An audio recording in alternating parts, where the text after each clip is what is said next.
Well, it is the Met Gala tonight, and its theme is superfine tailoring black style. And I know that there will be a lot of controversy and a lot of pushback because it will be a collection of horrendously rich people wearing the kind of outfits that you and I could only dream of. We couldn't even buy it with Klarna, but at its heart, and what the Met is actually there for, is it's a fundraising endeavour to raise money for the Costume Institute of the museum. So it's there to raise money for the museum, and because of that reason, I'm actually quite a fan of it.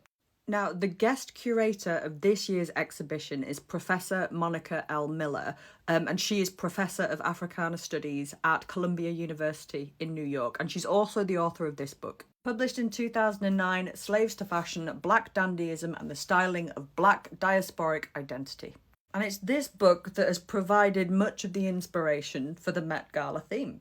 And seeing as my invitation to the Met Gala has once again been lost in the post, I've spent my day reading this book.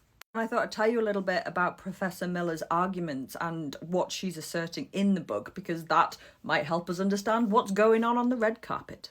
Or it might help us laugh at the people who've massively misunderstood the assignment. So first of all, what is a dandy? The original dandy is encapsulated by this person here, the 18th century author Beau Brummel, who was far more famous for what he looked like than anything he ever wrote. But he took male fashion and he elevated it into a very self-conscious and overly stylized art form. It's all about tailoring and beautiful lines and impeccable grooming and this gorgeous coiffured hair. Everything is over-exaggerated, over-emphasized, and the art of it is the styling, the tailoring, and how good it actually looks. And yes, the dandy did attract a lot of mockery and scorn, but he's redefining masculinity and its relationship with fashion.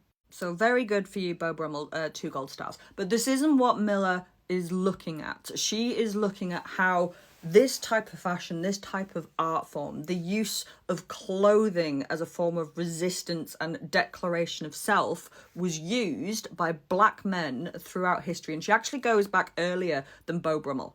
Miller points out that when black people started to be enslaved and exported to Europe specifically, they were often used as status symbols more than labourers, and they were often dressed up in overly exaggerated fashions in order to show off the wealth of their owner, or just slightly later down in history, their employer. They were about being adornments more than anything else. And so she pulls out this really difficult relationship between black men and a fashion that's forced on them and the space where they start to change and begin to take it back for themselves and adopt it and use it as a form of resistance. We could see something like this on the red carpet. As she argues here, many historians of Black Britain note that black slaves resident in England from the time of their first landing in the 1550s through to the 18th century were often used and regarded as luxury items and ornaments rather than as labourers. They were therefore dandified, dressed in hyper-haute versions of the latest fashion. So this is what she's talking about when she's talking about being dandified by white people.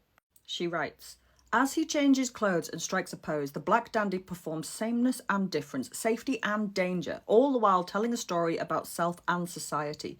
Dandies, like the fashions that constitute them, can be transformative. I use the changing relation between the black dandy's body and the fine clothing displayed on it to tell a much larger story about African diasporic identity and the representation of blackness across time and cultures." Miller then traces how this self-conscious styling can become a threat to the white authorities, to the white status quo, and you can see this in mocking caricatures like this one. This is Jim Dandy, or Dandy Jim they called him, and it's supposed to be a mocking image, but what you can see contained within this is American, by the way, about mid-19th century, is that this is a threat, that black men being well-groomed, well-styled and well-presented and taking pride in their appearance is a threat. Because the system of white supremacy needs to degrade black people. It needs to degrade black men. So any move that they're making through fashion and through appearance to reclaim dignity is seen as a threat to that. Miller then traces this self-conscious dandyism in black men right up to the present day, taken as